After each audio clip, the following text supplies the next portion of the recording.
स्वागत है आप सभी का हमारे YouTube चैनल नमामि गंगे में। जैसा कि हम अपनी पिछली वीडियो में कार्तिक मास महात्म के अध्याय 5 और 6 तक सुन चुके हैं, तो आइए आज सुनते हैं अध्याय 7 की कथा। इतनी कथा सुनकर सूत जी से शौनक ऋषि कहने लगे कि हे सूत जी, आप कृपा करके कार्तिक तथा तुलसी का महात्म कहिए। तब सूत जी कहने लगे कि हे ऋषियों, जो तुमने मुझसे पूछा है, यही प्रश्न एक समय नारद जी से राजा पृथु ने किया था, और जो कुछ उत्तर नारद जी ने दिया वही मैं तुमसे कहता हूँ, सुनो। एक समय राजा पृथु नारद जी से पूछने लगे कि हे नारद जी, भगवान को तुलसी क्यों इतनी अधिक प्रिय है, आप इसका महत्व कहिए। तब नारद जी कहने लगे कि एक समय राजा इंद्र बहुत से देवताओं और अप्सराओं सहित महादेव के दर्शन को गए। सो जब कैलाश में पहुँचे तब एक बड़े भारी आकार वाले और भयंकर नेत्रों वाले पुरुष को देखकर इंद्र ने पूछा कि तू कौन है और शिव कहाँ है। जब कई बार पूछने पर भी उसने कोई उत्तर नहीं दिया तो इंद्र ने क्रोध में आकर अपना वज्र उसके कंठ पर मारा, जिससे उसका कंठ नीला हो गया, परंतु इंद्र का वज्र भी भस्म हो गया। फिर उसकी आंखों से एक ऐसी प्रचंड अग्नि निकली कि मानो इंद्र सहित सारे संसार को भस्म कर देगी। ऐसी स्थिति देखकर बृहस्पति जी हाथ जोड़कर और इंद्र को दंडाकार झुकाकर भगवान शिव की स्तुति करने लगे कि हे देवादिदेव, त्रिपुरासुर तथा अकासुर का नाश करने वाले, यज्ञ का फल देने वाले त्रिपुरारी, आपको नमस्कार है। ब्राह्मणों की रक्षा करने वाले, आपको नमस्कार है। नारद कहने लगे कि हे राजा पृथु, इस प्रकार स्तुति सुनने पर श्री महादेव जी ने त्रिलोकी को दग्ध कर देने वाली अग्नि को शांत कर दिया और कहने लगे कि हे देवताओं, वर मांगो। मैं आपकी स्तुति सुनकर अति प्रसन्न हुआ हूँ। हमने इंद्र को जीवन दान दिया और हे बृहस्पति जी, आज से तुम्हारा नाम भी जीव होगा।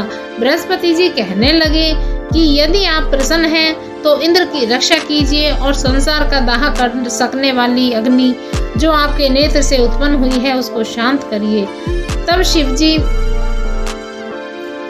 कहने लगे कि नेत्र से निकली हुई अग्नि वापस कैसे जाए, अतः अब हम इनको दूर फेंकते हैं। ऐसा कहकर अग्नि को हाथ में लेकर समुद्र में फेंक दिया। वो गंगा के संगम में जाकर गिरी और बालक होकर रोने लगी। उसके रोने के शब्द से पृथ्वी कांपने लगी, 7 लोग बहरे हो गए। ऐसा आश्चर्य देखकर वहां पर आए हुए ब्रह्मा जी समुद्र की गोद में बालक को देखकर आश्चर्य से पूछने लगे कि यह बालक किसका है। समुद्र ने बड़े आदर से बालक को उठाकर ब्रह्मा जी की गोद में दे दिया और कहने लगे कि यह मेरा पुत्र गंगा से उत्पन्न हुआ है, आप इसके जात कर्म कराइए। फिर उस बालक ने ब्रह्मा जी की दाढ़ी पकड़कर उसको जोर से मरोड़ा तो ब्रह्मा जी के नेत्रों में आंसू आ गए। किसी प्रकार दाढ़ी छूटी तो ब्रह्मा जी ने कहा कि इसने हमारी आंखों से जल निकाला है, इसीलिए इसका नाम जलंधर होगा, परंतु यह शिव के अतिरिक्त और किसी के हाथ से नहीं मरेगा, क्योंकि यह शिव के अंश से ही उत्पन्न हुआ है। यह अभी युवा हो जाएगा। तब ब्रह्मा जी शुक्राचार्य को बुलाकर और उसका राज्य अभिषेक कराकर अंतर्ध्यान हो गए। तब समुद्र ने कालनेमी की कन्या वृंदा के साथ उसका विवाह कर दिया, जो कि पतिव्रताओं में सबसे प्रथम और अति सुंदरी थी। परम सुंदरी वृंदा के साथ विवाह कर जलंधर अति प्रसन्नता से दिन बिताने लगा। जब जलंधर घर में आता तो वृंदा अपने हाथ से पंखा झलती और आचमन उसको अर्पण करती। वो अपने पति को नारायण समझकर उसकी सेवा किया करती थी। नारद जी कहने लगे कि हे राजा पृथु, अब मैं पतिव्रता स्त्रियों के कुछ लक्षण तुमसे कहता हूँ। पतिव्रता स्त्री अपने पति के दुख में दुखी और उसके सुख में सुखी होती है। परदेश जाने पर दुखी और पति के मर जाने पर सती हो जाती है। पति के पाप तथा पुण्य को आधा बांटने वाली स्त्री को अपने पति के मर जाने पर स्वेच्छा से सती हो जाना चाहिए। जो स्त्री सती हो जाती है वो अपने पति के साथ अपने शरीर के 3.5 करोड़ रोमों के अनुसार 3.5 करोड़ वर्ष तक अपने पति के साथ स्वर्ग में वास करती है। जो स्त्री सती होने के लिए जितने कदम शमशान की ओर जाती है उसको पद पद में एक एक यज्ञ का फल मिलता है। वो अपने माता पिता तथा पति तीनों कुलों का पवित्र कर देती है। जैसे सपेरा सांप को बिल के बाहर निकाल देता है, वैसे ही वो अपने पति को नरक से बाहर निकाल देती है। अतः पतिव्रता स्त्रियों को अपने मृतक पति के साथ सती होना उनका परम धर्म है। इतना कहकर नारद जी बोले कि हे राजा पृथु, देवताओं से डरकर जो सब दैत्य पाताल में भाग गए हैं, वो जलंधर का अभय पाकर फिर पृथ्वी पर आकर घूमने लगे। उसी समय जलंधर ने कटे सिर राहु को देखा तो उसने शुक्राचार्य से इसका कारण पूछा। तब शुक्राचार्य ने समुद्र मंथन तथा देवताओं द्वारा रत्नों के हरण की कथा सुनाई। इस प्रकार पिता का मंथन और दैत्यों का अनादर सुनकर जलंधर ने क्रोध में आकर घसमरकर नामक वाले दूत को बुलाकर इंद्र के पास भेजा।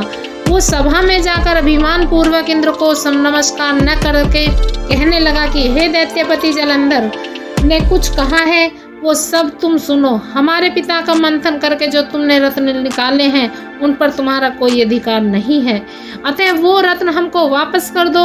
घसमर के ऐसे वचन सुनकर इंद्र भय और विस्मय से कहने लगा कि समुद्र सदैव हमारे शत्रु दानवों की रक्षा करते हैं, अतः हमने उसको मत कर रत्न लिए हैं, इसलिए उन पर दैत्यों का कोई अधिकार नहीं है।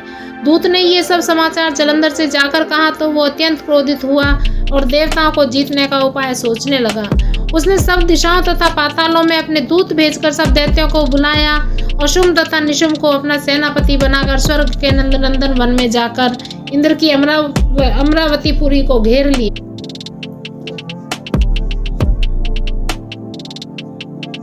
तब देवता भी युद्ध के लिए बाहर निकल आए और अनेक प्रकार के शस्त्रों से देवताओं तथा दैत्यों का युद्ध होने लगा। वो सब एक दूसरे को मार मार कर गिराने लगे। तब तरफ रुधिर बहने लगा। मर कर गिरे हुए घोड़ों और हाथियों से पृथ्वी भर गई। उधर युद्ध में मारे गए दैत्यों को शुक्राचार्य अपनी संजीवनी विद्या से जीवाने लगे। इधर बृहस्पति जी द्रोणाचल की दिव्य औषधियों द्वारा देवताओं को जीवित करने लगे। उधर जब देवताओं को जीवित होने का वृतांत दैत्यों ने शुक्राचार्य से जाकर कहा तो जलंधर दैत्य ने अपने अनुचरों को द्रोणाचल पर्वत पर समुद्र में फेंक देने का आदेश दिया। तब दैत्यों ने द्रोणाचल पर्वत को उठाकर समुद्र में फेंक दिया और आकर संग्राम करने लगे। तब देवताओं को जीवित करने के लिए औषधि लेने बृहस्पति जी गए तो दिव्य पर्वत द्रोणाचल को न देख और देवताओं का दैत्य के द्वारा निरंतर संहार होते देखकर वो घबराकर कहने लगे कि हे देवताओं, शीघ्र ही यहाँ से भागो। यह दैत्य शंकर के अंश से उत्पन्न हुआ है, अतः ये अब सब तुमको मार देगा। गुरु जी की ये बात सुनकर देवता भय के मारे दसों दिशाओं को भागने लगे और जलंधर दैत्य ने जीत के नगाड़े बजाते हुए देवों की अमरावती नगरी में प्रवेश किया। सब देवता भय के मारे सुमेरु पर्वत की कंधारों में जाकर छिप गए। सब देवों के भाग जाने पर जलंधर इंद्र की पूरी अमरावती निशुम्भ के अधिकार में सौंपकर स्वयं देवताओं का पीछा करने के लिए सुमेरु पर्वत की ओर गया। इंद्र आदि सब देवता जलंधर को फिर आता हुआ देखकर भगवान विष्णु की स्तुति करने लगे और बोले कि हे मचकच आदि अनेक रूप धारण करने वाले, भक्तों के दुख नाश करने वाले, सारी सृष्टि का पालन तथा संहार करने वाले, शंख चक्र गदा और पद्म को धारण करने वाले, आपको नमस्कार है। हे लक्ष्मीपति, दैत्यों का नाश करने वाले, पीताम्बरी धारण शरणागतों के रक्षक, आपको नमस्कार है। जलंधर दैत्य से दुखित देवताओं के संताप को हरने वाले, सूर्य और चंद्रमा दो नेत्रों वाले, आपको नमस्कार है।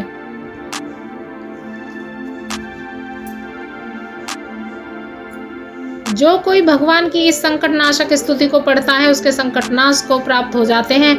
भगवान विष्णु शीघ्रता से उठ गरुड़ पर सवार होकर जाने लगे तो लक्ष्मी जी ने पूछा कि हे भगवान, आप कहाँ जा रहे हैं? तब उन्होंने उत्तर दिया कि तुम्हारे भाई जलंधर से पीड़ित देवताओं की सहायता के निमित्त जा रहा हूँ। तब लक्ष्मी जी कहने लगी कि भगवान, मैं आपकी परम प्रिया हूँ, अब आप मेरे भाई को कैसे मारेंगे? तब भगवान ने कहा कि शंकर से उत्पन्न और ब्रह्मा के वचन से हम जलंधर को कदापि नहीं मार सकते। ऐसा कहकर शंख चक्र और खड्ग लेकर जलंधर के साथ युद्ध करने के लिए चल दिए। जिस समय भगवान युद्ध करने के लिए गए तो बहुत से दैत्य गरुड़ के पंखों के वेग से ही मारे गए। पवन से पीड़ित दैत्यों को देखकर जलंधर को अत्यंत क्रोध आया और वो भी विष्णु के सम्मुख युद्ध को आया। उस समय भगवान विष्णु और जलंधर दैत्यों का महाघोर युद्ध हुआ। आकाश मेघों की तरह बाणों से ढक गया तथा भगवान ने जलंधर के ध्वजा, छत्र, घोड़े और धनुष सब अपने बाणों से काट डाले। जलंधर ने भी गरुड़ के मस्तक पर गदा मारी जिसने गरुड़ को मूर्छित कर दिया। भगवान ने उसकी गदा को अपनी तलवार से काट दिया। फिर दोनों का मल्ल युद्ध हुआ। जलंधर ने भगवान की छाती में मुक्का मारा। उस समय भगवान और जलंधर के इस घोर युद्ध को देखकर सारा संसार भयभीत होकर कंपायमान हो गया। तब भगवान विष्णु ने कहा कि हे दैत्यराज, तुम्हारा और हमारा युद्ध ठीक नहीं, क्योंकि तुम लक्ष्मी के भाई हो। तब जालंधर ने कहा, यदि आप प्रसन्न हैं तो मुझको वरदान दीजिए कि लक्ष्मी जी तथा अपने गणों सहित आप मेरे घर में वास करो। ऐसा ही होगा कहकर भगवान लक्ष्मी जी सहित जालंधर नगर में चले गए। तब जालंधर देवताओं के स्थान पर सब दैत्यों को नियुक्त करके जालंधर नगर में निवास करने लगा और देव, गंधर्व, किन्नर, यक्ष आदि के पास जो भी रत्न थे वो सब अपने अधिकार में करके निशुंभ को शासन करने के लिए पाताल में भेज दिया। वहां उसने शेष आदि नागों को वश में कर लिया। इस प्रकार जालंधर देव, यक्ष, किन्नर, गंधर्व और मनुष्य सबको अपनी प्रजा बनाकर पुत्र समान तथा धर्म की नीति से उनका पालन करते हुए त्रिलोकी का राज्य भोगने लगे। नारद जी बोले कि हे राजा पृथु, एक समय भगवान के दर्शन करने तथा जालंधर की राज्य लक्ष्मी देखने के लिए हम भी वहां गए थे। इस प्रकार कार्तिक महात्म का 7वां अध्याय समाप्त हुआ।